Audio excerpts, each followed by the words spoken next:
Al, by almost any standard, is probably the best underwater photographer in the world.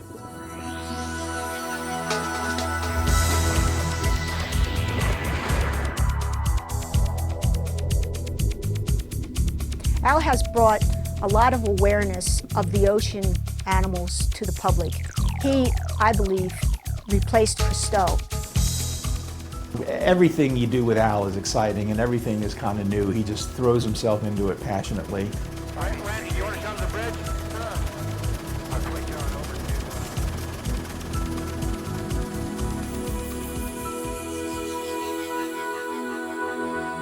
you. This is my first view of Titanic. We are recording, and we'll do a little look around. Al's an Imagineer. He looks at things and says, how can I capture this story in visual images? In the underwater world, he's a legend that, you know, one of the diving greats. Early in Al's career, he did have an encounter with a great white, you know, tearing a friend of his up pretty badly. And I just wonder, would all of us spontaneously jump in the bloodied water with a great white attacking somebody? Al just did it. You know, he walks tall in those boots, and he never backs down from any threat.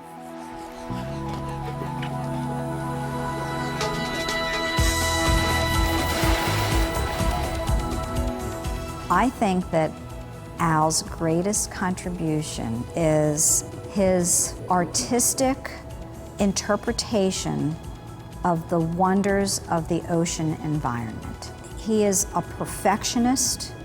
He's never satisfied until he has the absolute perfect image.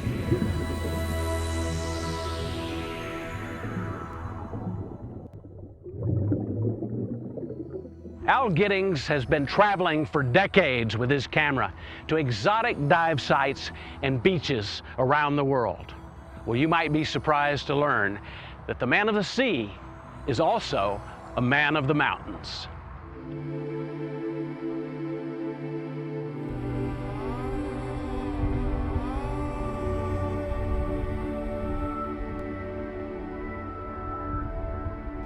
Well, Al Giddings, this is a fabulous Montana day with the sun out here.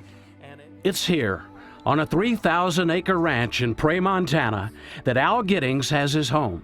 It's also here where he proudly shares with me some of the highlights of a life spent under the sea. I have a foot in two camps, and one, The Art of Illusion, which of course would be Hollywood, anything goes to entertain, and the other, natural history nonfiction.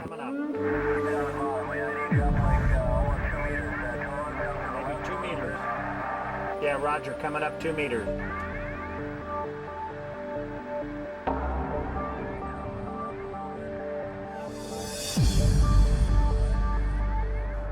Before focusing his camera on the Titanic, some 2.5 miles below the ocean's surface, Al Giddings' subjects were of a decidedly smaller scale. It was here on the northern coast of California in the early 1960s that the young Giddings would get his first paid assignment as a professional underwater photographer.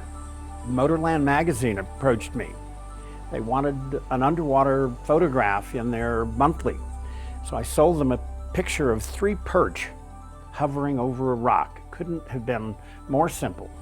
They paid me $35 and the light went on, and I thought, wow, could I get away with this? Could I earn my keep? Sort of taking pictures underwater, and the rest is sort of a mad and wonderful bit of history.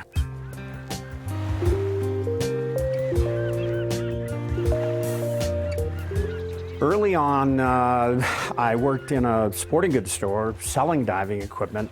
For the first few years, shooting with a spear gun, as everyone was. At age 20, I had a state teaching credential, teaching diving. Left the sporting goods business, opened my own shop with Leroy French, the Bamboo Reef in San Rafael, then eventually San Francisco, Berkeley, San Jose, Monterey, and all the while shooting and taking pictures on the side and hoping that I could somehow become a professional. A couple of commissions, National Geographic, doing stills, not film yet, and I was really caught the bug.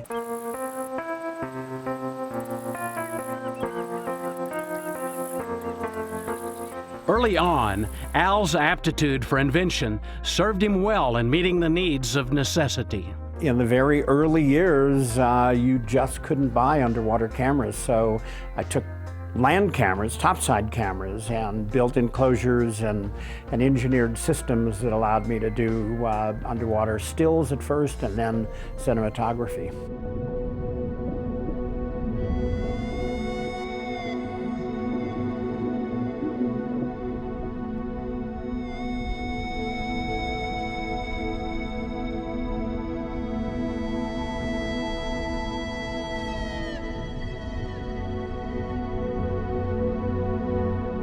All along the way, people would say, sort of cocktail party chatter, you must be the most prolific or the most talented underwater guy in the world. And I used to love to answer, I like to think that I'm in the top 10, and incidentally, there are only 3 of us. There may have only been 3, but Al was considered the best.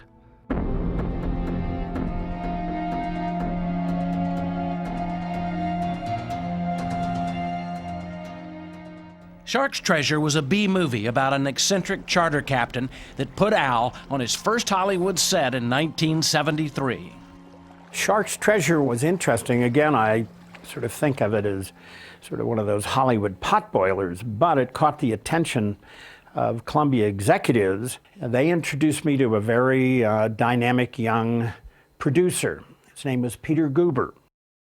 I was the president of Columbia Pictures. I had just resigned, and I had bought a book by Peter Benchley called The Deep. It was Peter's first picture as a producer. He was 29, 30 years old. And so he came lumbering in, he's a big guy, into the room, and he sat down, very gentle attitude, but very persuasive, and started talking about it and just kind of giving me his ideas. About halfway through the conversation, I realized he was the guy I needed.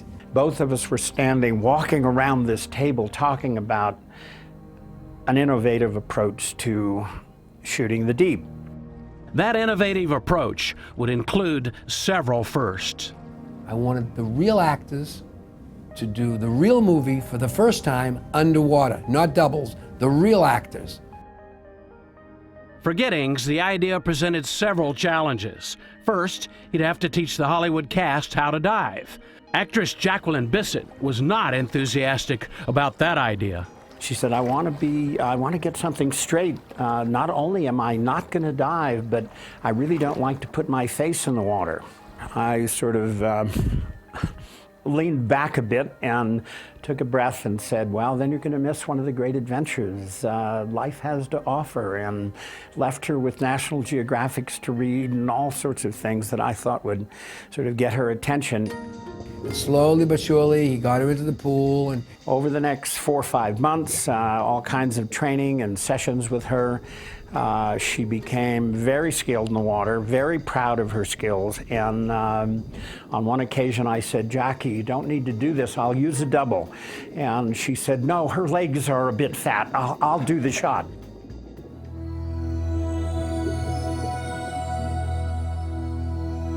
It probably didn't hurt the box office to have a young Jacqueline Bisset race to the surface in what became a somewhat historic wet t-shirt scene. the film was extremely successful. At that time, one of the top grossing films of all time for Columbia, and that year, probably the top grossing film for the company.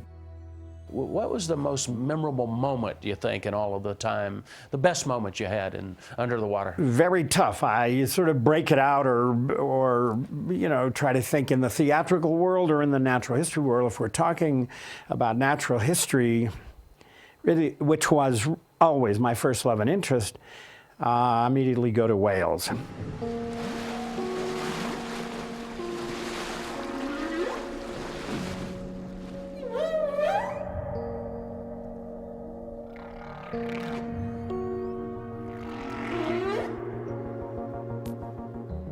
There is nothing like being at depth with a singing humpback. I mean, the megaphonic sound is so intense that it literally vibrates the tips of your fins.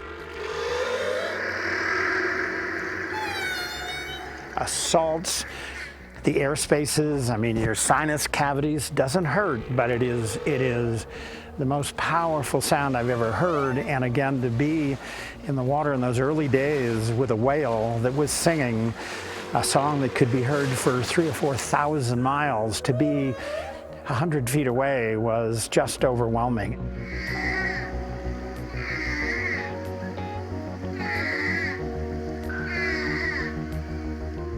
This is a shot that I did in 35 film 20 years ago, and it still sort of raises my temperature here. Mother and calf, first time really touching distance. Mom allowed me to come so close. And again, the whales had had very little exposure to people. Very, very exciting business. And I talk about being pondered by this great eye and realizing that it wasn't, you know, some expressionless predator. It was a great thinking brain behind the eye.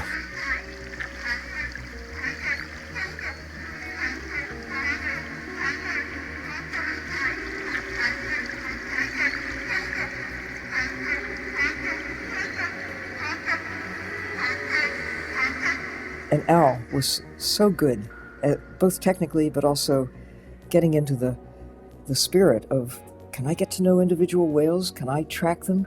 Can I get close enough to them to see their faces and to record the sounds that they're making? I think Al was the very first one to document a singing whale underwater.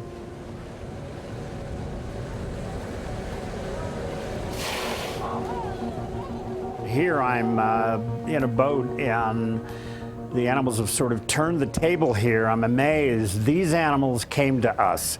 Really an exciting moment. Most of the time, they were difficult to approach. And these guys came to the boat and stayed with us for perhaps 30 minutes, 40 minutes, really spy hopping, coming out of the water, really eyeballing everyone on the stern.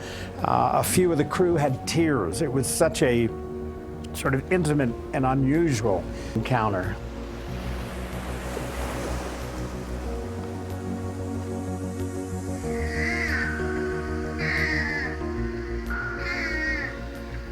Terrell, this is a charming 2-week-old humpback, probably 12 feet long. They're born at about 800, 900 pounds. And we got very early on, we got on to the fact that Mom would dive to depth 80 feet, 60 feet, and sleep for 20 or 30 minutes. Junior had to breathe every 4 minutes, so Junior would be up and down, a little clue as to where the family unit was.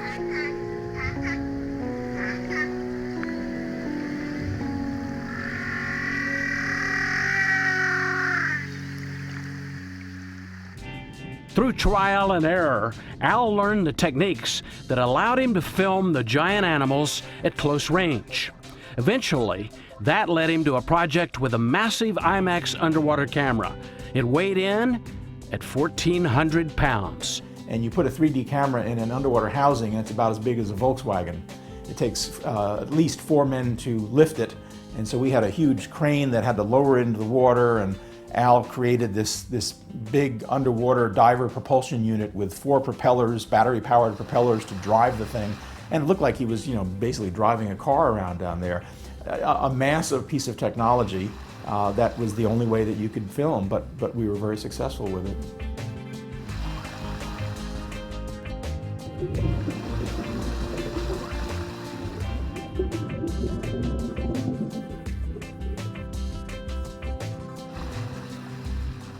Now, it turns out that if you're using scuba, the bubbles interrupt the singing. They get spooked or whatever, they don't like it. So he could never really approach them when he was wearing scuba. So Al, at one time, held the Guinness World Record for breath holding, and he's a very good breath hold diver. He decided he would just breath hold dive. So this was a 2D camera, and with its housing, it probably weighed 400 pounds. There's only a 3-minute load of film in an IMAX camera. So he'd take this big honking camera, and it was sort of neutrally buoyant, so it wouldn't sink or it wouldn't rise. And he would swim down 30, 40, 50 feet, pinch off a shot of these singing whales, but then he didn't have enough breath left to ascend with the camera, because it would take time to ascend with the camera. So he would leave this $250,000 camera and sprint to the surface and get his air, and we would all nervously wait on the surface, hoping that the buoyancy was enough in this camera to rise it to the surface. And luckily, every time it did. The images Al captured of the world's largest animals, projected on the world's largest screens, are credited with increasing the public's desire to save and protect the mammals.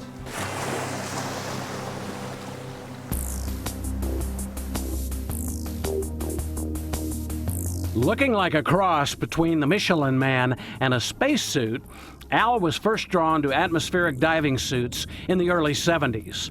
Sometimes called gym suits, they allow humans to penetrate the crushing depths of the sea. Al is no stranger to extremes. He was intrigued by the technology, and he found the one fellow explorer at the forefront of that research, Dr. Sylvia Earle. Again, Al, with his genius for thinking up the improbable. Well, you should try this, Sylvia. We can put together a project. And at the time, it was considered kind of cute to have a few women going into the ocean with a big, hairy-chested divers. It's 1979, and Al is filming Dr. Earle. She's preparing to set the world record, an untethered dive of 1,250 feet.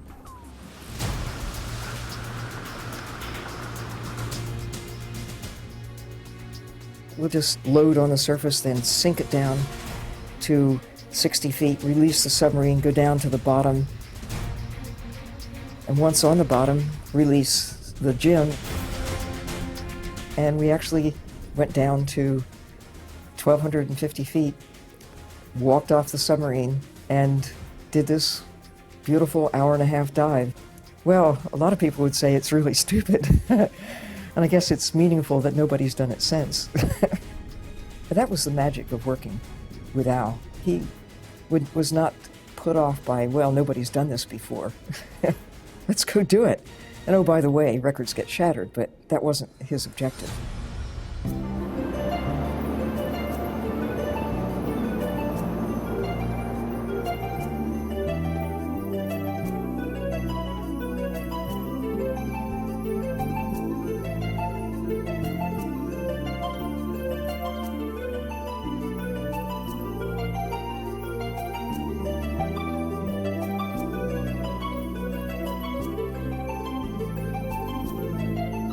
To say that Al Giddings' underwater images are stunning would be quite an understatement.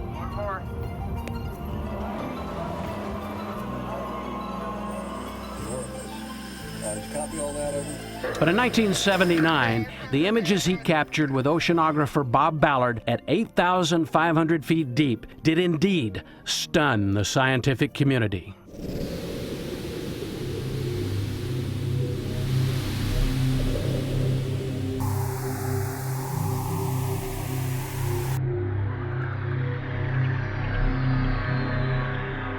Dr. Richard Lutz of Rutgers University. The reason that what Al brought to the public was so exciting was that here was a community of organisms that were not based on energy from the sun, but were based on geothermal heat and chemicals that were coming out of the Earth's interior.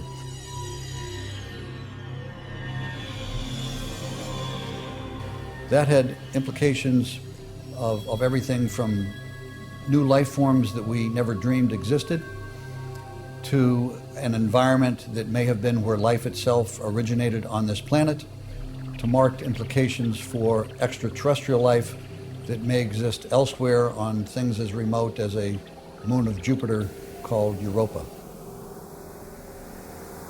One of the most exciting high voltage adventures of my life, Bob Ballard looking at geology by chance, discovered one of the most significant scientific discoveries in a century.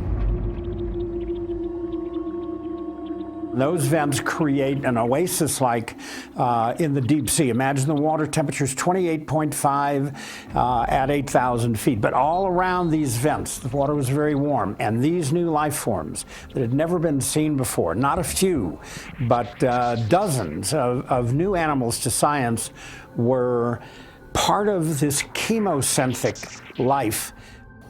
Mother Nature has many secrets, and she keeps those secrets in tightly locked boxes.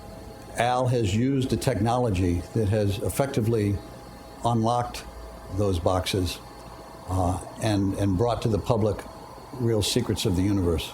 Probably the biggest predators around the vents were the octopus. And on this occasion, we saw this enormous octopus, enormous being perhaps 7 feet across, and a very strange business going on, actually 2 animals.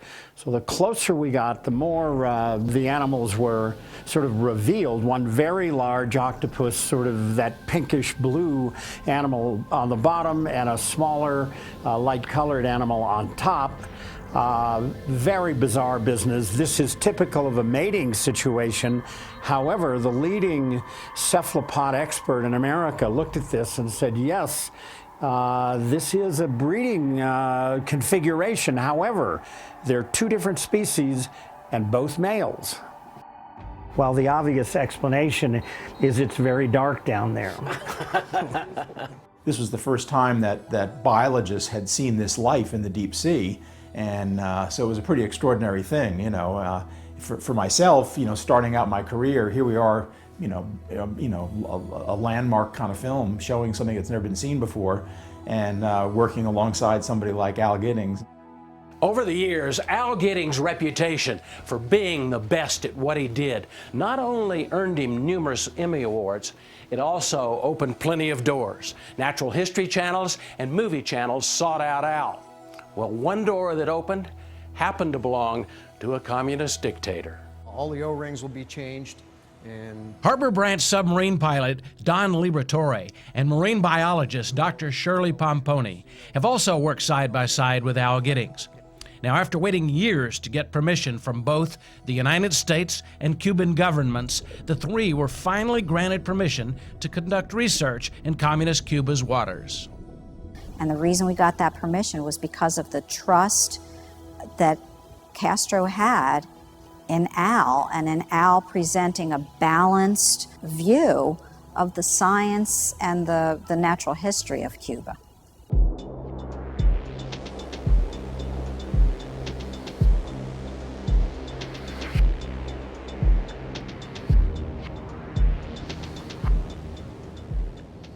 we've got over 9,000 dives in the water, doing all kinds of work from biology to geology to archaeology and salvage on some occasions. So the research that we were doing on the Cuba expedition involved looking for primarily sponges that would produce chemicals that could be developed into drugs to treat diseases like cancer or infectious diseases. Now imagine this was a time when we had nuclear, sort of the Russian nuclear crisis, things were going on and whatever. And Al came down to me and he said, I want you to talk to President Castro and tell him about the cancer research that you're doing. But this area had very abundant sponges. Bueno, que a mí, cuando me dieron, supe que había una zona por acá. Yes, I learned that there was an area here Que no le habían dado permiso. where you had not been given permission to go. Pero la conoce, porque una vez. But Giddings is familiar with it because I've taken him there. Yo lo supe. He went with me, but as soon as I learned that you wanted to go there, I became your advocate. I grew up during the Cold War. I grew up during the Cuban Missile Crisis. So aside from the fact that this is a communist dictator of a country that at once posed a threat to the United States, and just the fact that it was the president of a country, I was really nervous.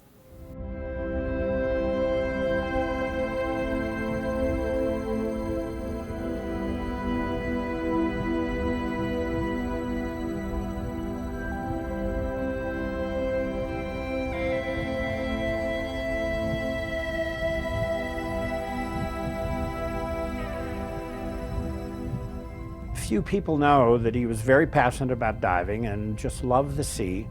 And then I met him 25 years ago, and our common ground was not political. It was the oceans of the world and so on. We will continue working together on this, right? Absolutely. Seguro. But the thing that I remember the most was as he was leaving the ship, he stopped and he kind of went like this, patted me on the cheeks, and he said, "Now you find a cure for cancer."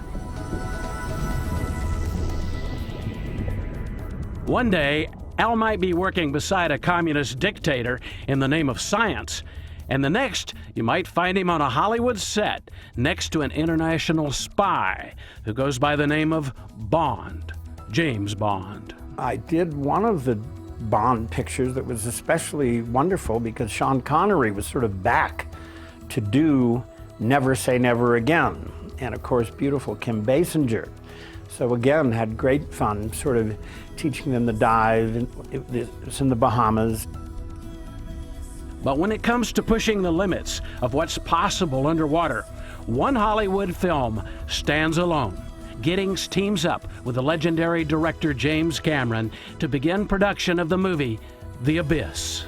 Jim Cameron, bless his heart, mad director, a force to be reckoned with, was on the bottom for all of it. Cameron, with his full face mask, the ability to direct, broadcast his voice into the water. I built a system that used a number of underwater speakers. His voice would go from the full face mask, his face was dry, back to a control setup, and then broadcast, amplified and broadcast into the water. So anyone in the pool, 8 million gallons, could hear a whisper from Cameron. The two collaborated at an abandoned nuclear power plant in South Carolina.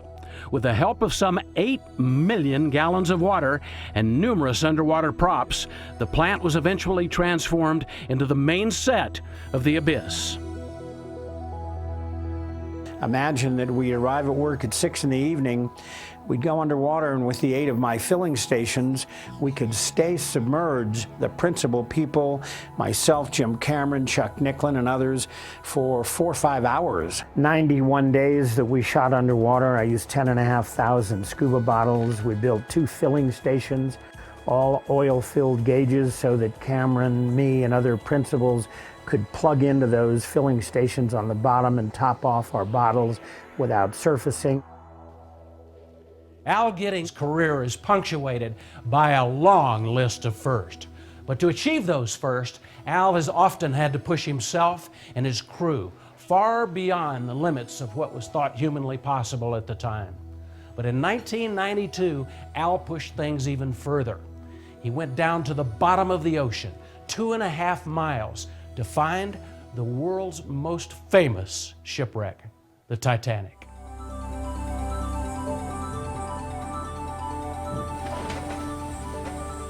You actually made 3 dives, and at the story of the Titanic, we have to go back, the great movie, we have to go back before that to 1992, and this picture right here, which happened with the Russians and Canadians. Tell us what's going on. Yeah, we're on the way to the bottom in a wonderful submarine, one of the Mirs. The Russians have 2 submarines, both capable of 20,000 feet. So 12,460, the depth of Titanic, was a fairly easy dive for them. A 3-hour free fall. Imagine no tether. It was the CBS special Titanic, Treasure of the Deep, hosted by Walter Cronkite, that first brought Giddings face to face with the wreck of the Titanic.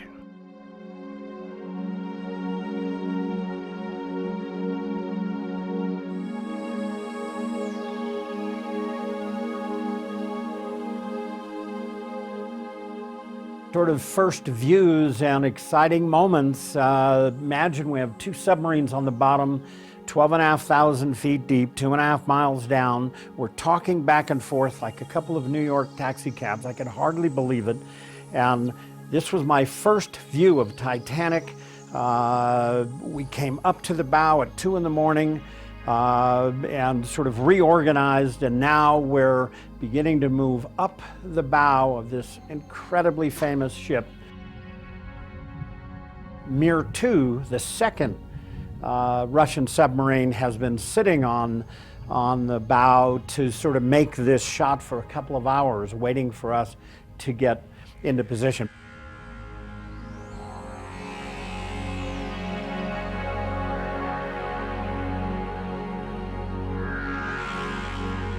Al would return to the wreck day after day with an unlikely crew who quickly became great friends. Lunchtime at 12,460 feet.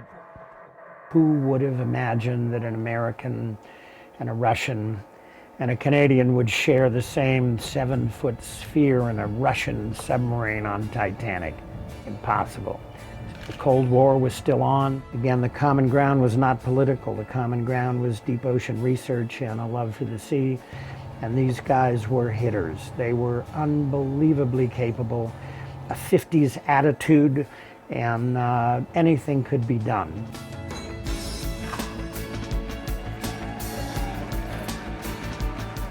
Some of Al's dives on the Titanic would last as long as 23 hours. Well, when the film was finally completed, he invited an old friend to the screening, a friend by the name of James Cameron. All of a sudden, 10 or 15 minutes into the film, he sort of half stood up and said, "My God, this is exciting. This is my next film." Giddings and Cameron teamed up once again. Al as co-producer and director of underwater cinematography for the Fox feature film Titanic. Well, the umbilical was hooked over a piece of metal that came up like this, and that's when I had Jeff raise up and come out.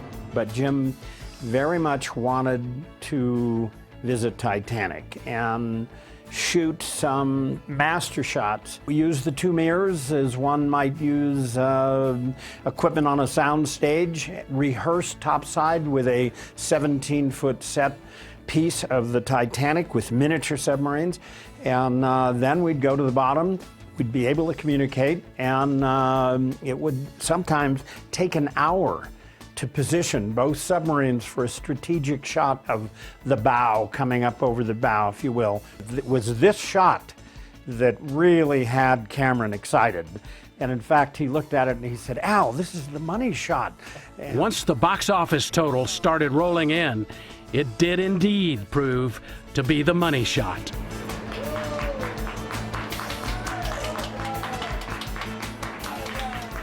No one, certainly Jim, none of the crew ever imagined that Titanic would be the blockbuster that it was. I think all in grossed something like $1.7 billion, unprecedented.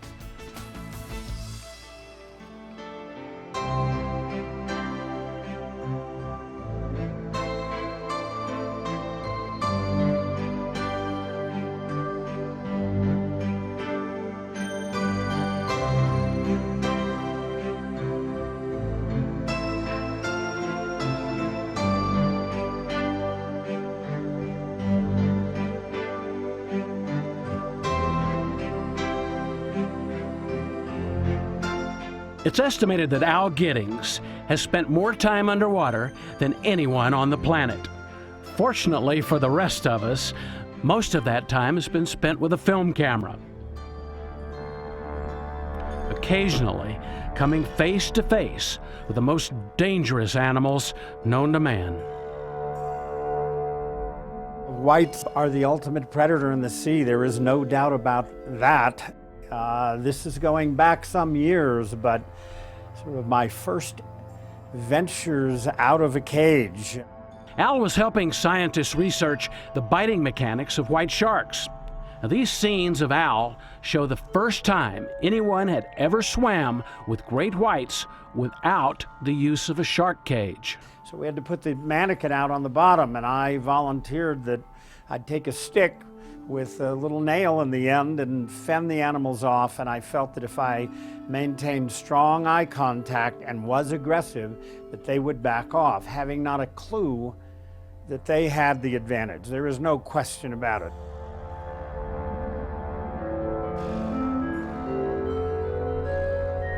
I'd watched these animals for many, many, many hours, many days, and they were very wary of anything they weren't sure of. When they're in a situation that they could easily prevail, they will come in, bite, back off, wait for the victim to hemorrhage, and not risk having an eye clawed by even a dying sea lion. Another really funny moment, John McCosker again was convinced that this $50,000 remote vehicle would be hammered. And I said to the operator, if a shark comes near, run at the shark, be aggressive with the vehicle. He's controlling it from the surface, of course. And that was the case. Every time a shark took any interest in the ROV, the ROV would make an aggressive move, the shark would back off. Again, I feel because shark really didn't understand what the ROV was. Well, you know, early in Al's career, he did have an encounter with a great white, you know, tearing a friend of his up pretty badly. Horrible scream. I thought it was a woman.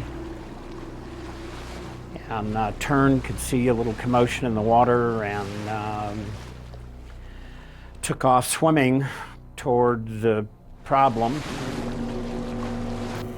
Looked up and was shocked to see my partner, Leroy French, sort of staring at me, and out of his mind. A great white had hit him once.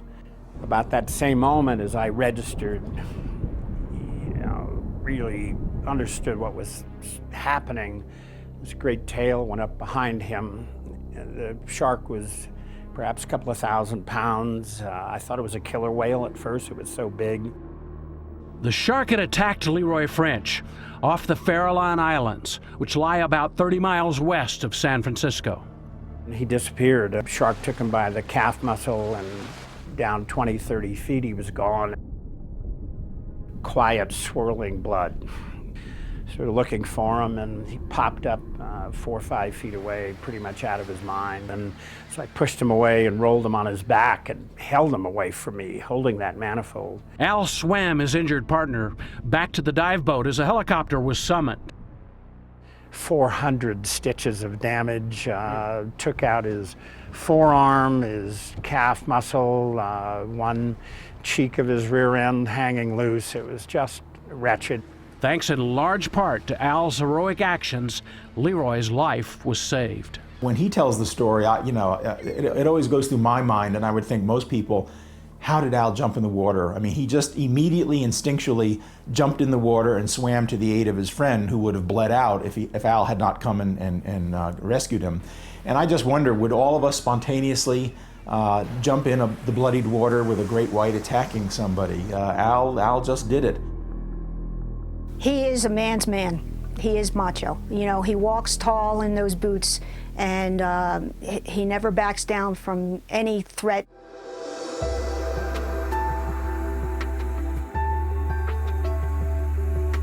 But it's not the ocean's threats that keep Al returning, it's the beauty, especially the beauty found in the waters off the islands of Palau in the South Pacific.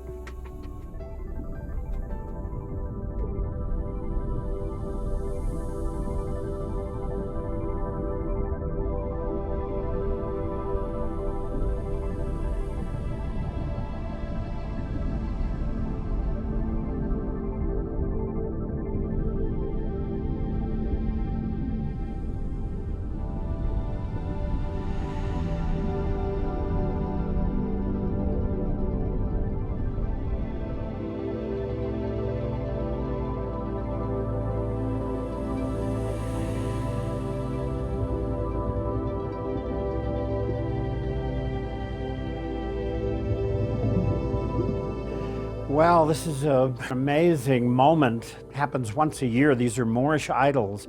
You usually find them on the reef in pairs. You might see 2 or 3 pairs in a day.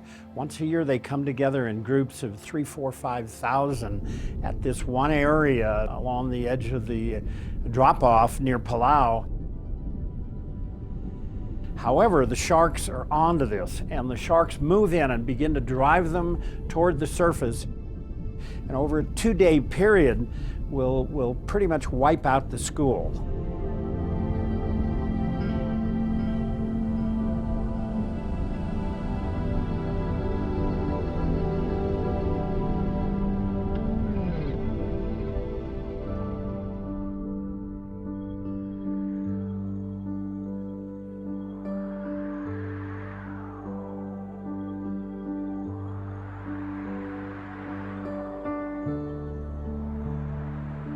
Another very magic moment in Palau, my favorite place.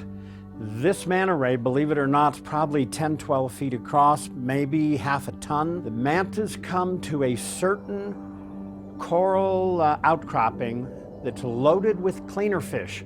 And the cleaner fish will come off the coral outcropping and clean the mantas of parasites. And it must be done when the current is just right, and the mantas can sort of hover in the current, and this cleaning, if you see all the little fish on the underside of the manta, they're picking parasite.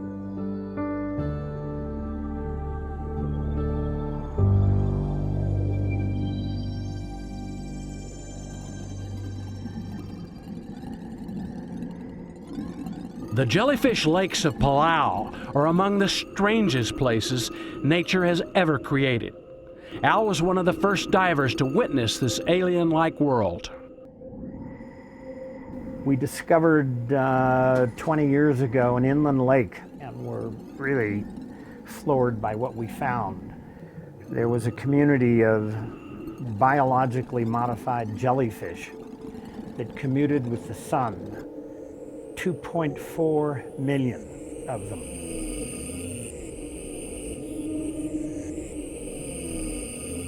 And the jellyfish would sort of grow their own garden of sorts, algae using sunlight within their body and feed on it. All jellyfish have a stinging system and a stinger. Most of them can't penetrate human skin. So yes, they all sting. These did sting, but not enough to be of any concern.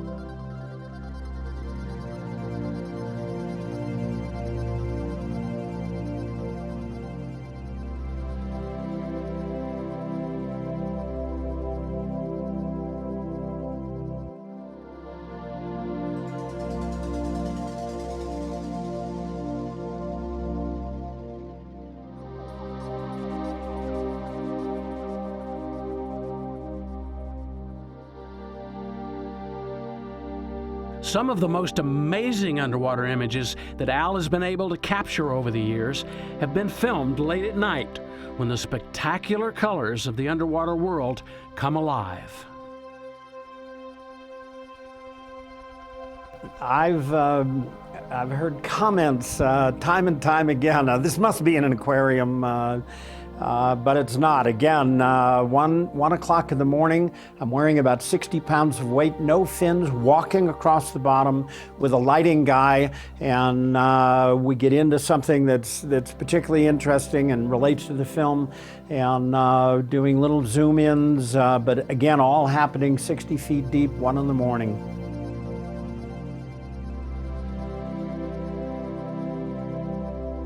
The fish have sort of changed colors, are mottled and back buried in the coral, sleeping. This is an animal that has the ability to sort of exude this gelatinous web, cover its body with that web through the night, and anything touching the web would alarm the fish. Just very, very exciting time. You can get very close to these fish that I would think of as sort of 10-foot fish during the day, but at night on the bottom, the colors are stunning, and they're much easier to approach.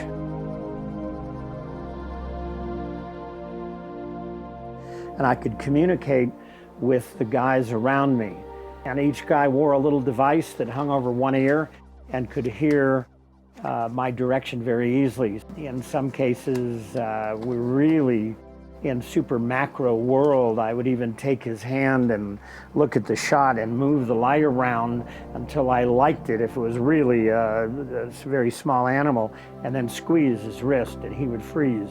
I'd go back to the camera and make the shot.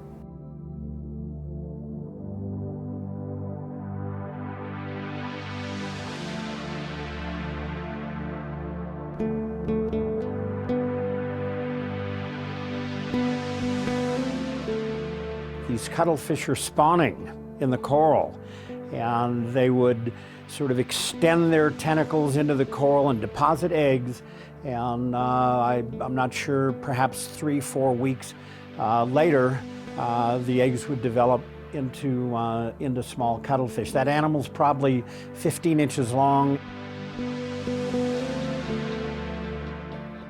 Here are the eggs fairly well developed.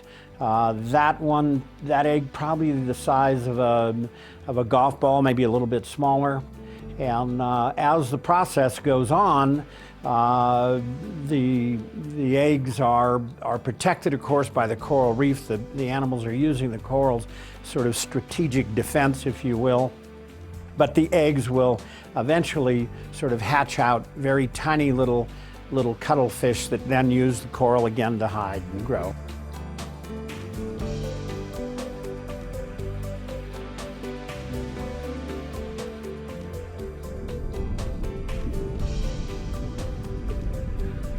For as closely as Al is connected with the ocean, many seem quite surprised when they first find out that this man of the sea actually lives in a landlocked wonderland.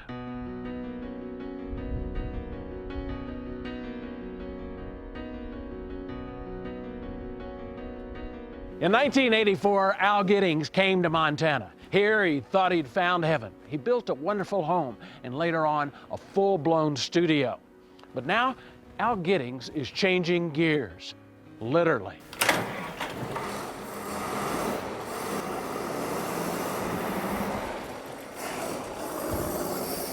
The car business sort of surprised me. However, I always enjoyed working with my hands and built underwater camera systems over the years, lighting systems, you know, not new to the tools at all.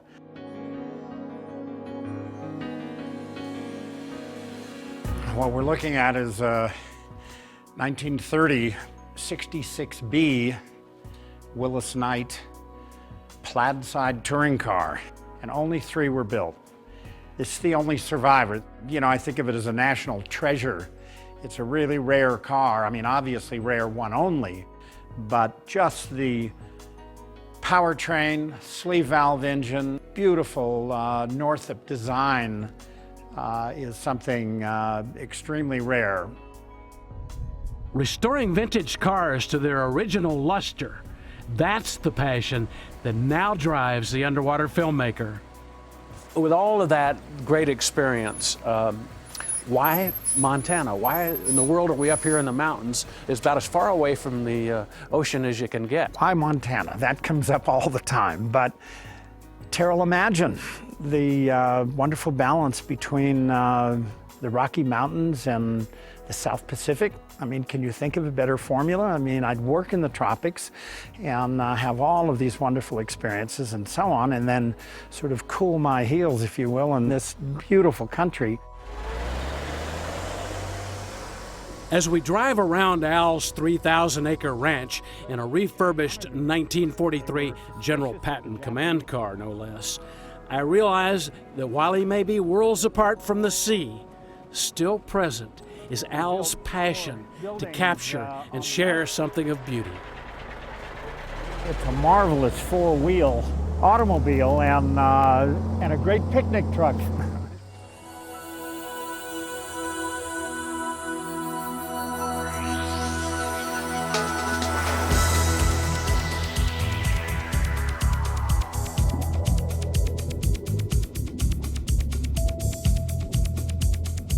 How do you want to be remembered?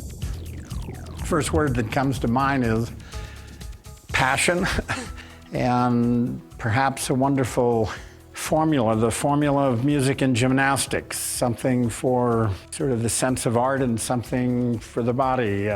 That formula, working with your hands, diving, the physical sort of delivery part of getting a camera in the right place to make the shot, sort of keeps you healthy and smiling. There are actually 3 worlds that he's been in. There's the Hollywood Al, there's the natural history Al, and now there's the antique car Al. You know, he loves a challenge. He loves to be able to develop a technology to transform something into, you know, more than what it is.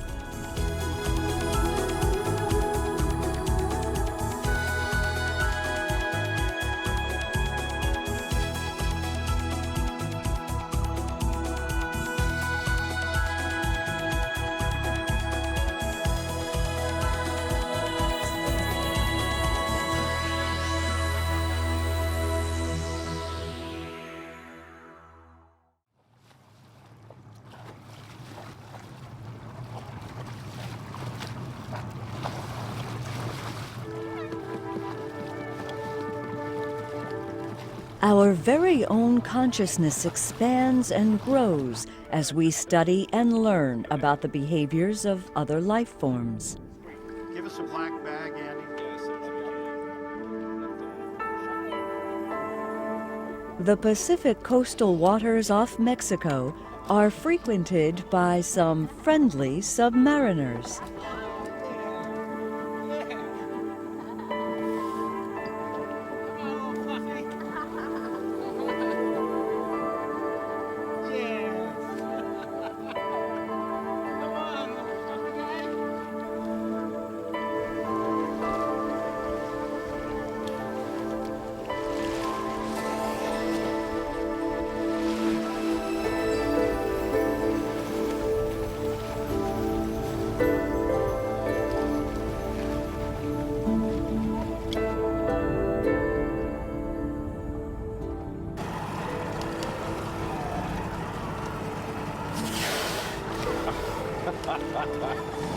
Hey, sweetheart.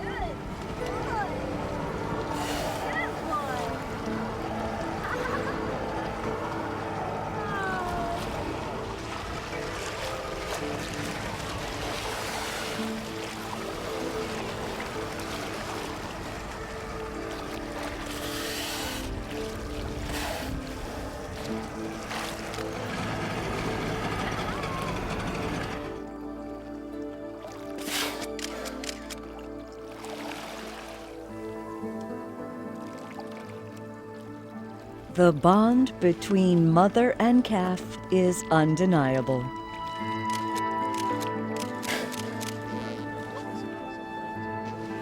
Perhaps it's their sheer size that allows them to be so trusting and approachable.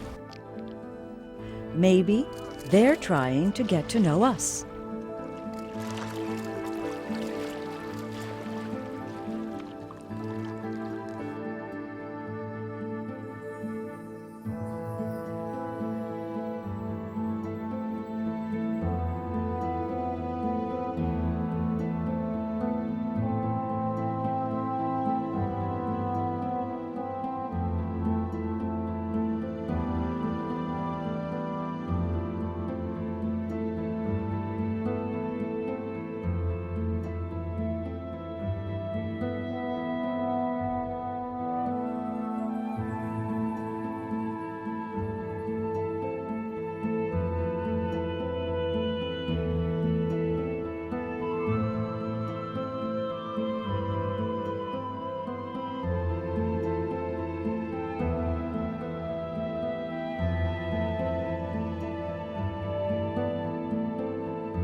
The gracefulness of these gentle giants is unlike anything seen or even possible on land.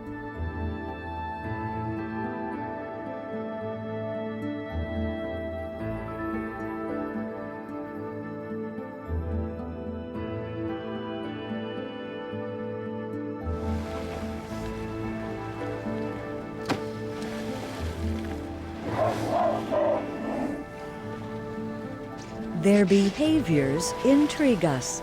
They seem to play or exercise at times.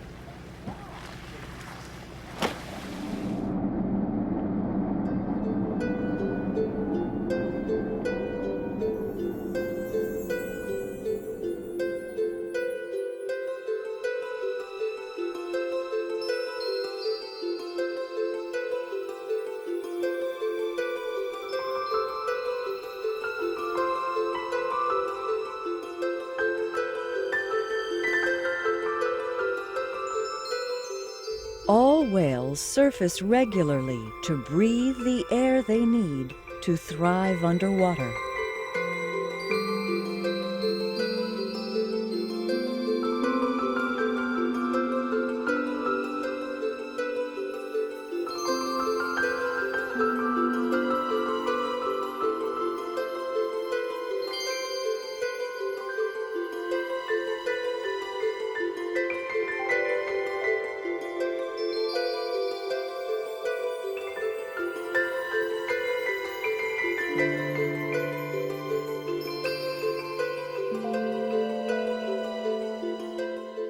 Frederick Bay, Alaska is famous for whale watching.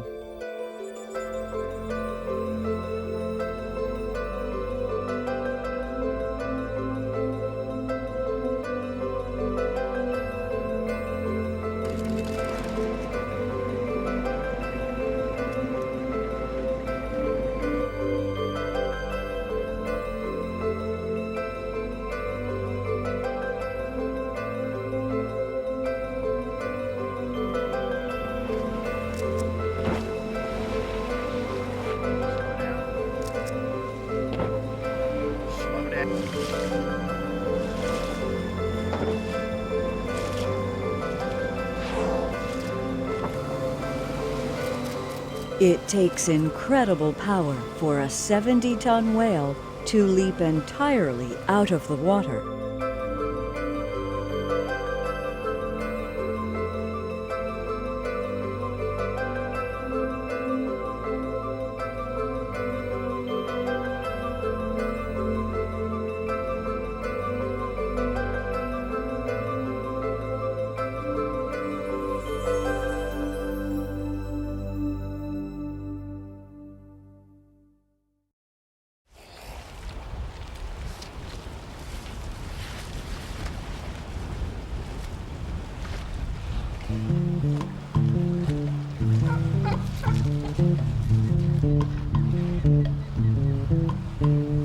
Humans were not the first species to enjoy sunbathing on a beach.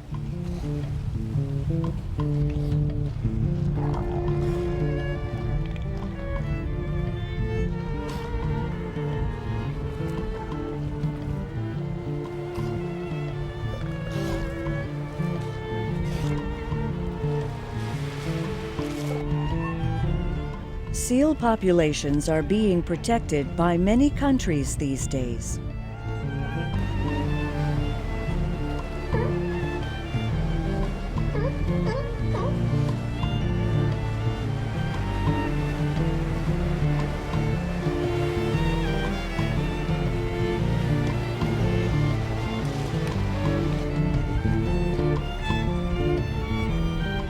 The large nose of the adult male elephant seal is the reason for the species' name.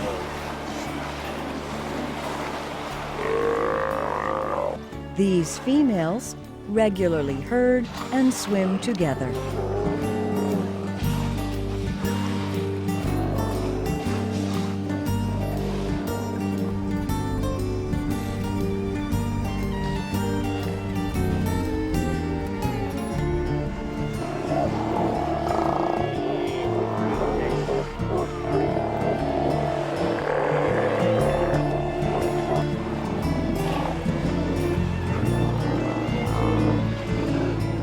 Obviously an important elder of the community.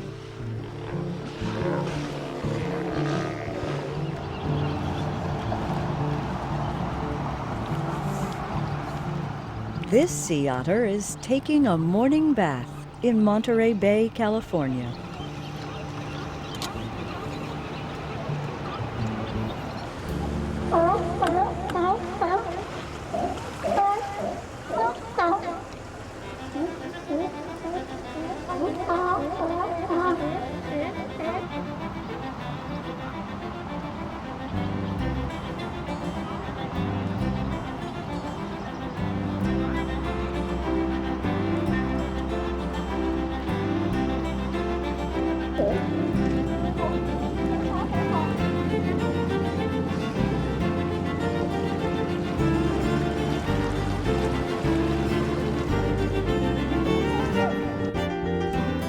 Elephant seals are capable of diving thousands of feet deep and can hold their breath for over an hour.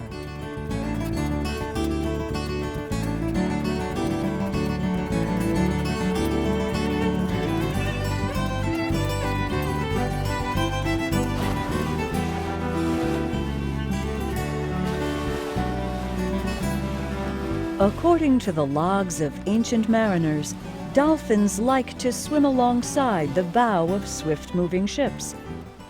They still do.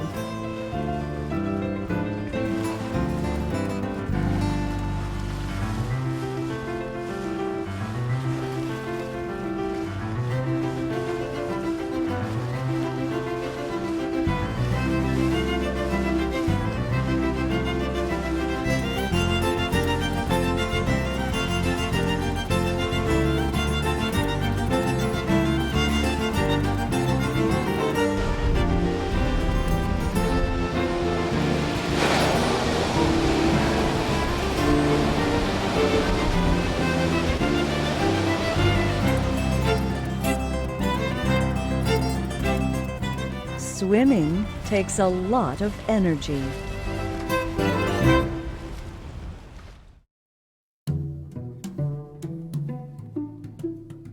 Dawn is breaking off the infamous Dangerous Reef in Western Australia.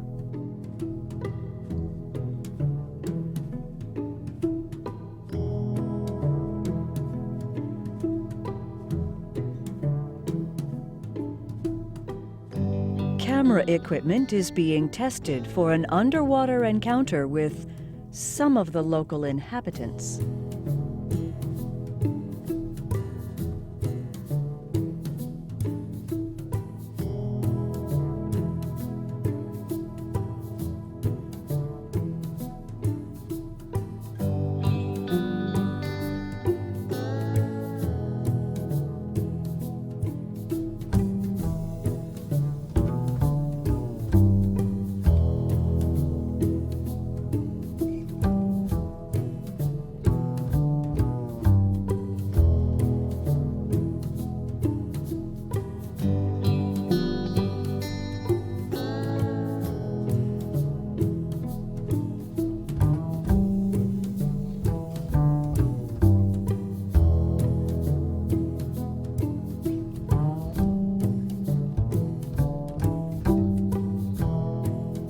Studying sharks is a serious business.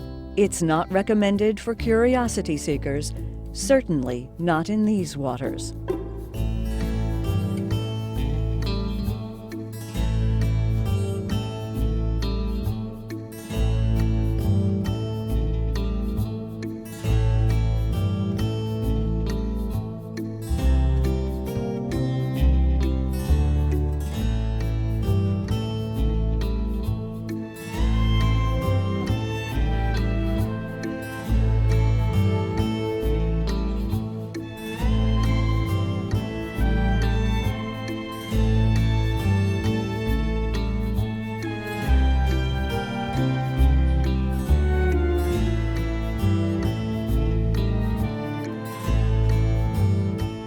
Do they sense our fear when we visit them in metal cages and poke at their sleek bodies? In this case, it's to attach a small tracking device and to test their aggressiveness with the aid of a mannequin.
Their seemingly effortless motion is mesmerizing.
Hammerhead sharks abound in the waters off Ecuador. The eyes in their oddly shaped heads provide a superior view of their surroundings.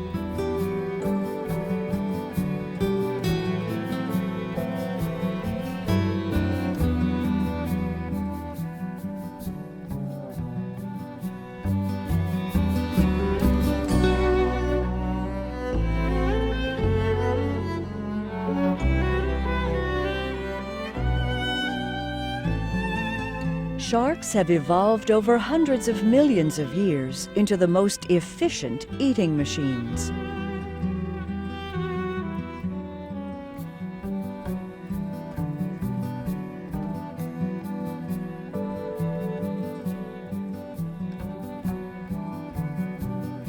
Chum in the water brings on the frenzied shark feeding our cameraman is capturing.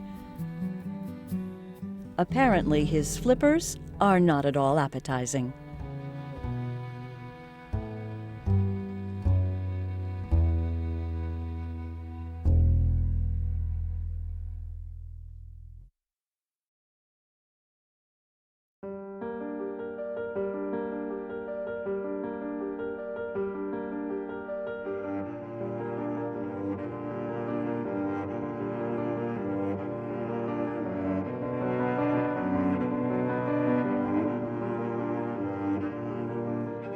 Off a Philippine island in the South Pacific, these native divers are on their way to work.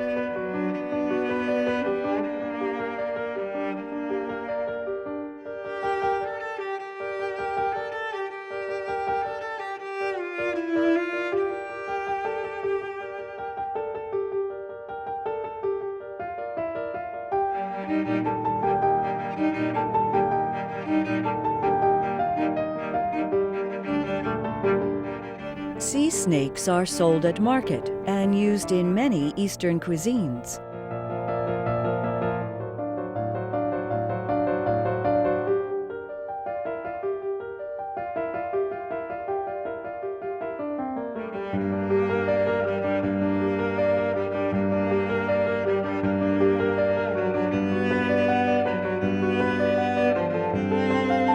They seem fearless, swimming into pitch-black caves and sneaking up on their unsuspecting prey.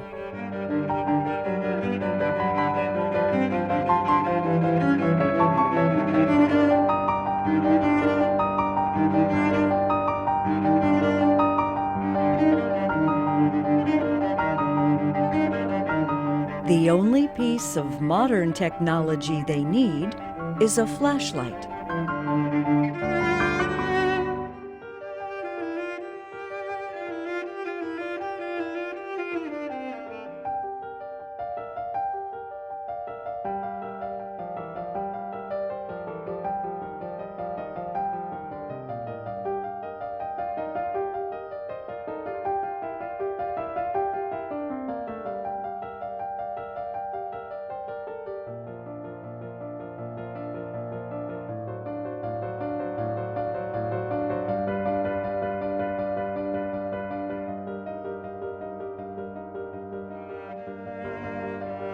Diving in these clear South Sea waters is unforgettable.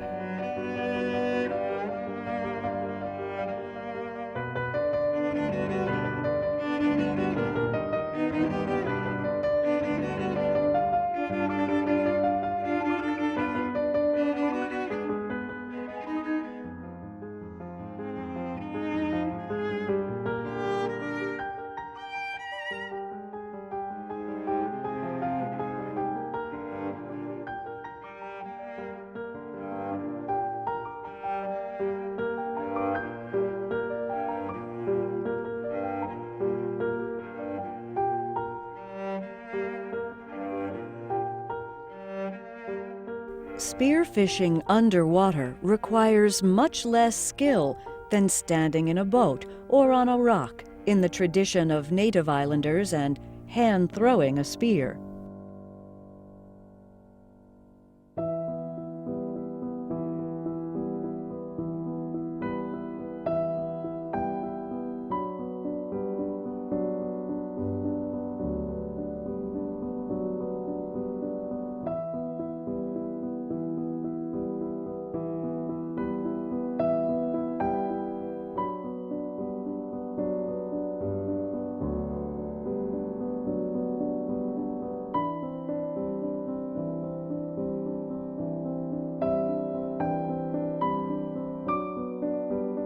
This submarine cave was formed by the same geological process as land-based limestone caverns.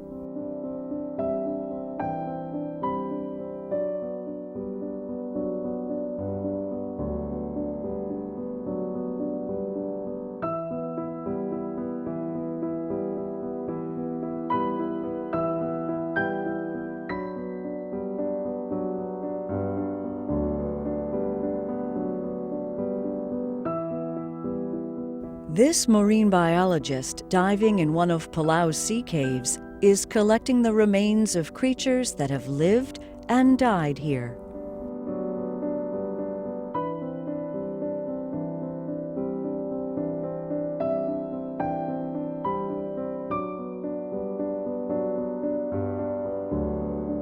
Lights pointed down into the water at night have inspired this manta ray to perform for the camera.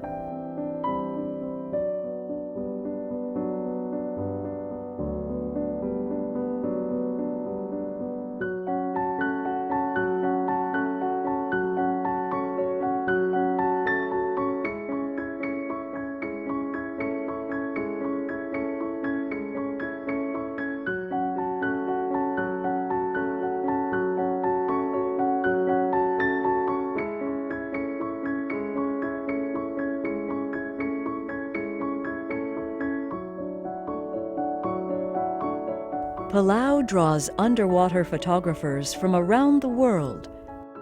Where else can you meet up with 1 million orange jellyfish?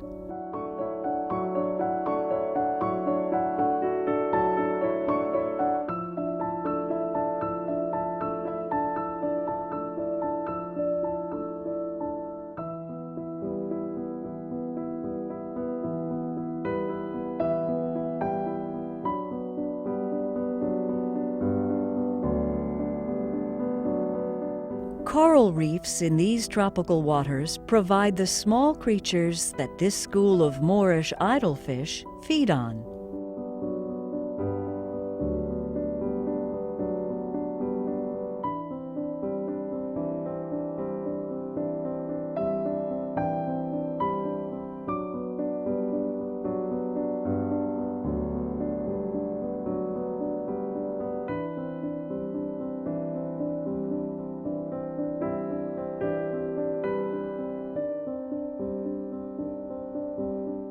Stingray City off of Grand Cayman Island is where divers with a little bit of nerve can get real close and personal with the locals.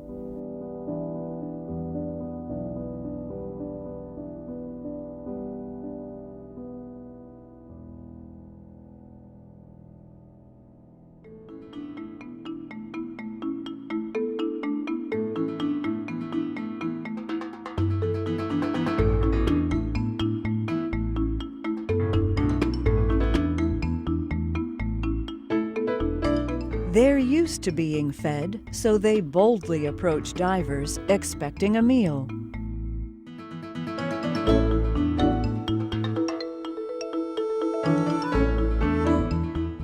Moray eels have a bad reputation, although this one seems harmless enough. Hand feeding them is not recommended.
Manta rays, common in the South Pacific, can grow to 20 feet across and weigh over 2 tons.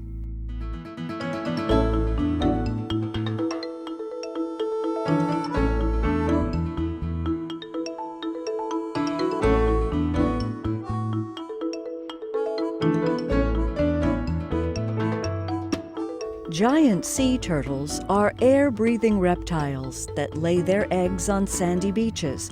They travel thousands of miles each year underwater in their seasonal migrations.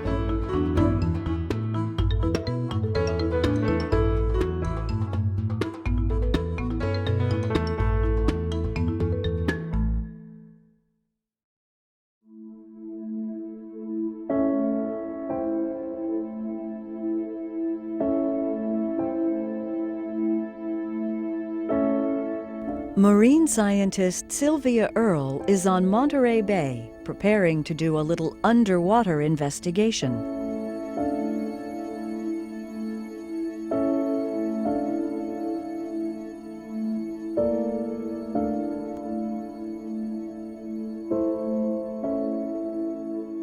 Kelp forests grow in these cold waters. They provide food, nutrients, and shelter for many types of marine life.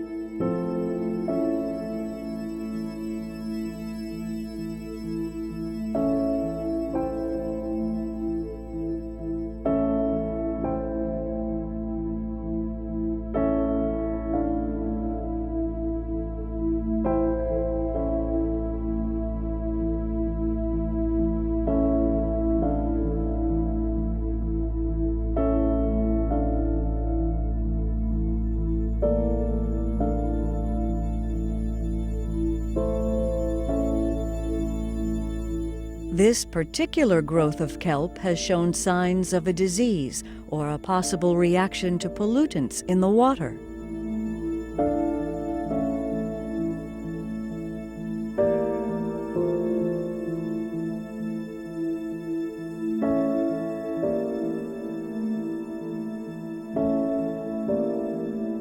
Samples will be analyzed in a lab to try to determine what is threatening this vital sea forest.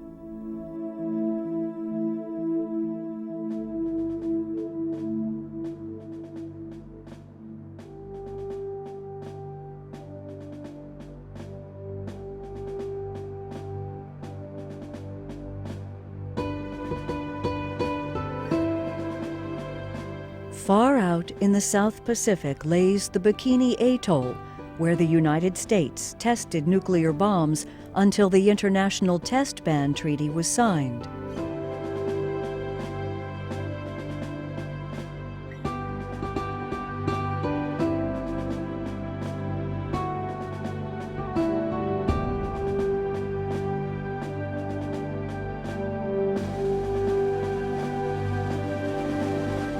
The USS Saratoga served in the Pacific battles of World War II. After the war, the aircraft carrier was decommissioned and used to test the effects of a nuclear blast.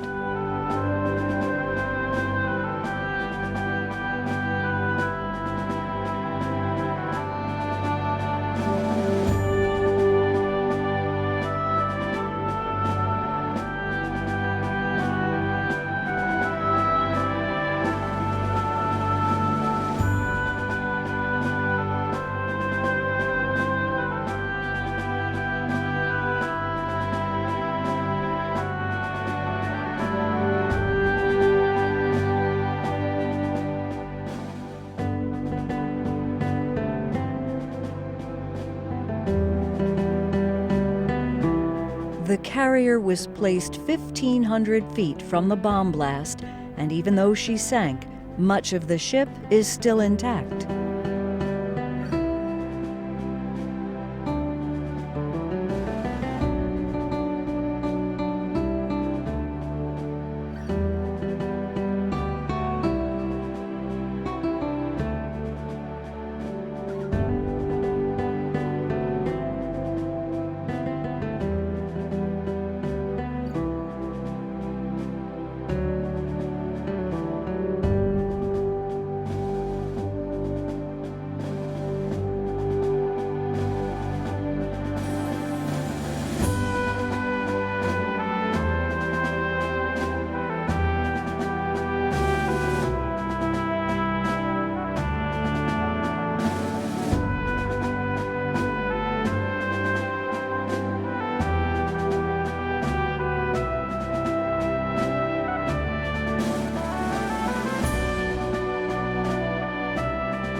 Pioneering marine technology is expensive.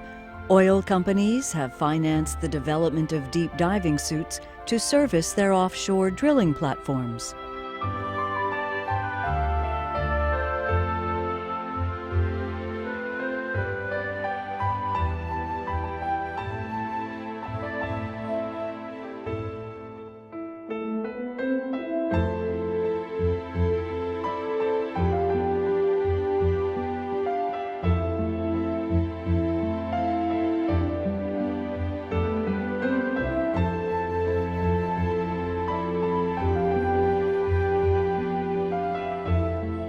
Jim diving suits were named after Jim Garrett, who was the first person to test dive the device. They eventually perfected the design to working depths of 500 meters.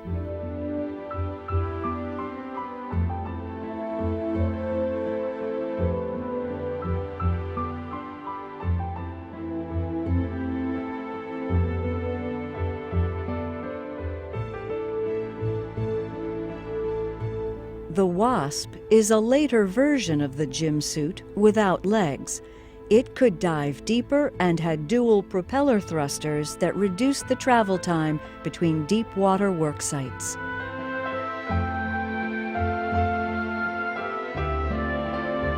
Two divers can sit in the 5-inch thick, clear plexiglass bubble of the Johnson Sea Link and work at depths of 3,000 feet.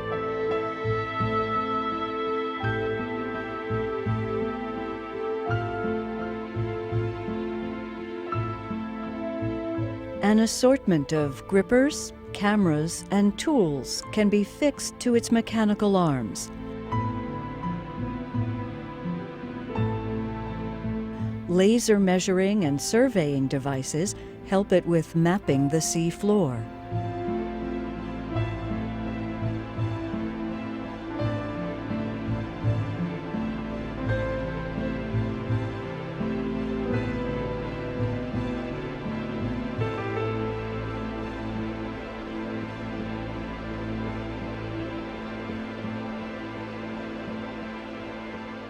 At 3,000 feet, the water is almost totally black. More than half of the world's oceans are 2 miles or more in depth.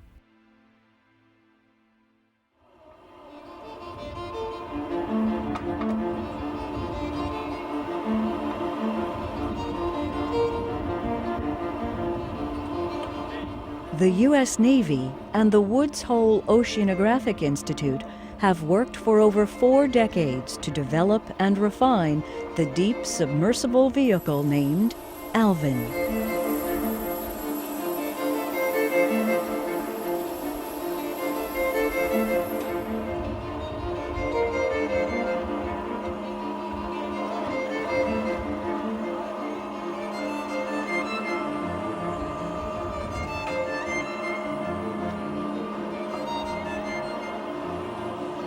Alvin can carry 2 scientists and a pilot to depths of nearly 3 miles, where the water pressure exceeds 10,000 pounds per square inch.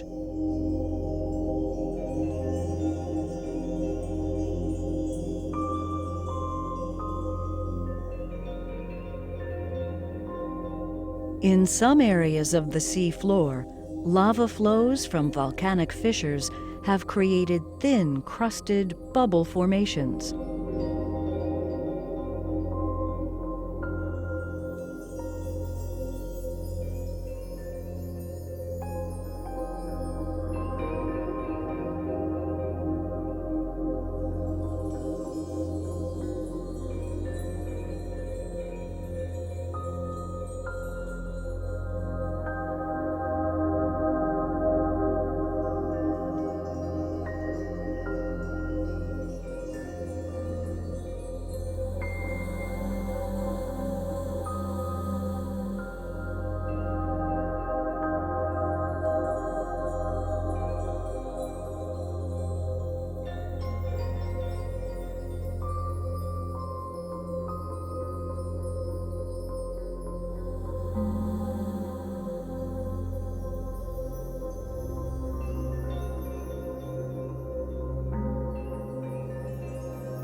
Sea creatures down here are bone white and blind because they've evolved in total darkness.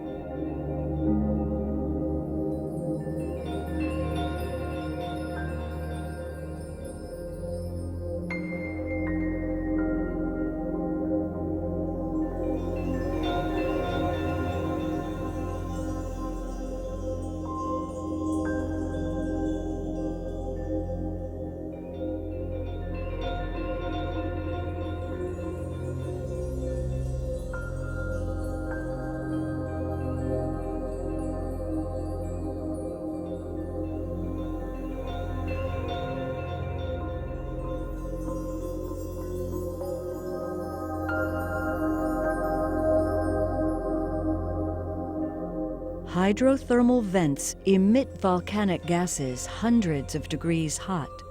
They warm the frigid waters and add nutrients to the local area, allowing a unique and fantastic form of sea life to evolve.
The conditions down at these depths are as extreme as those found in space and possibly on some other planet. We are just beginning to explore the mysteries of Earth's deep oceans.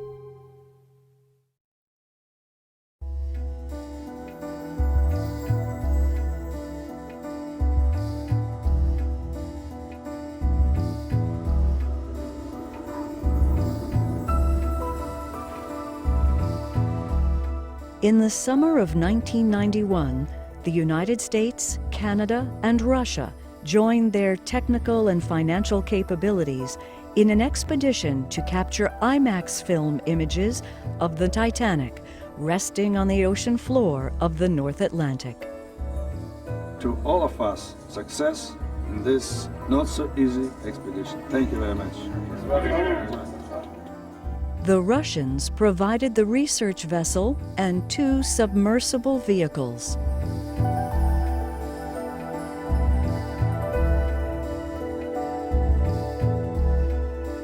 A Canadian team brought the IMAX camera technology. The Americans were there to film and document the event.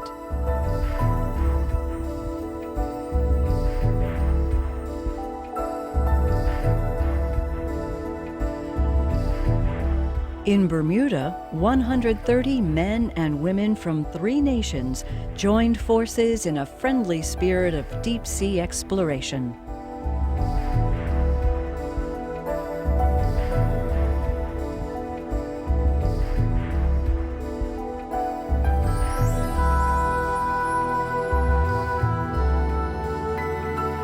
Dives at night were scheduled to test all equipment.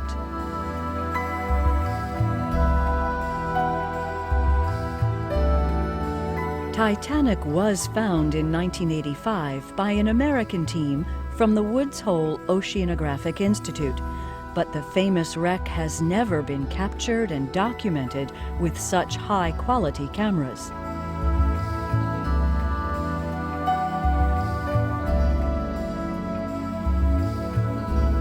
You know, the rails are then wide, left to right. It looks so wild.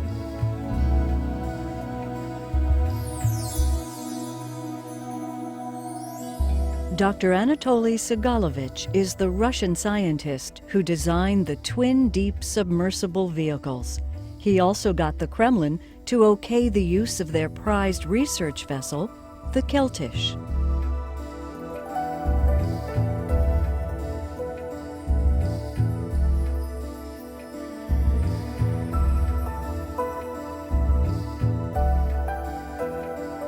On board ship, marine technicians and camera operators rigged and fitted their gear for the extreme environment they'd be working in, 2 1/2 miles below.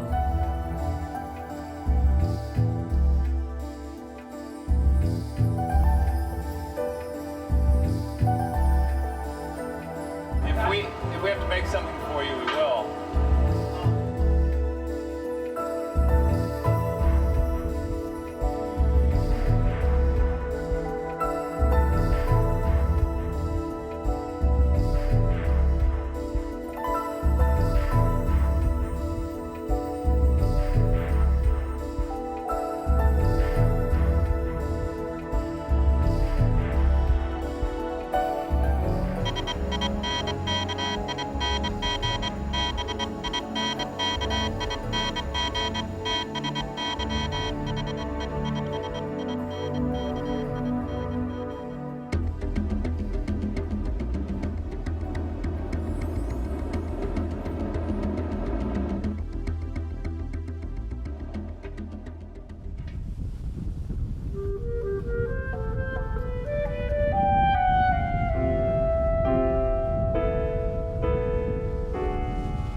The ship is in position. The 2 subs, Mir 1 and 2, are manned and ready to dive. The name Mir means peace.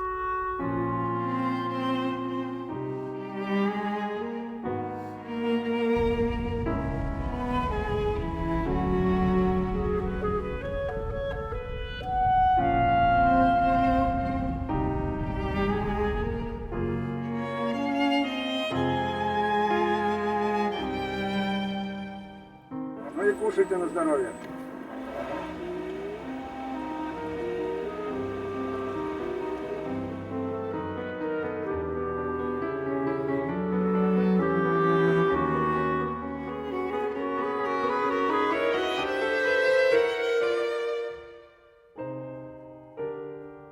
Radio contact between the subs and the surface vessel is their only means of communication.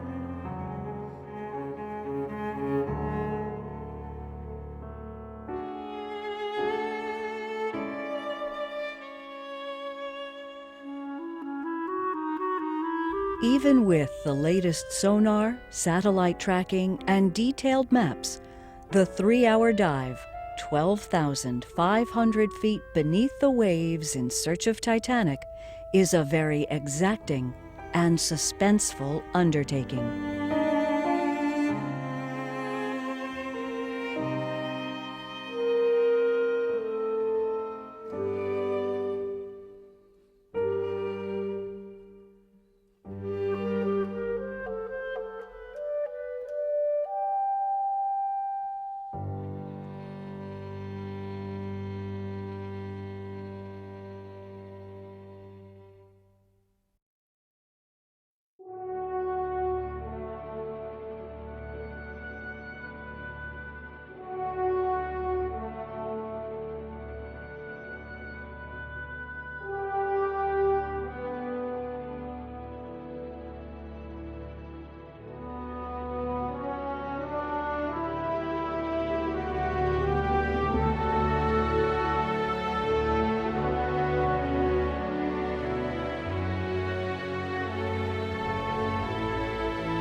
This inspiring partnership between former Cold War adversaries helped to foster good relations and further collaboration such as the International Space Station and ongoing research in the earth sciences.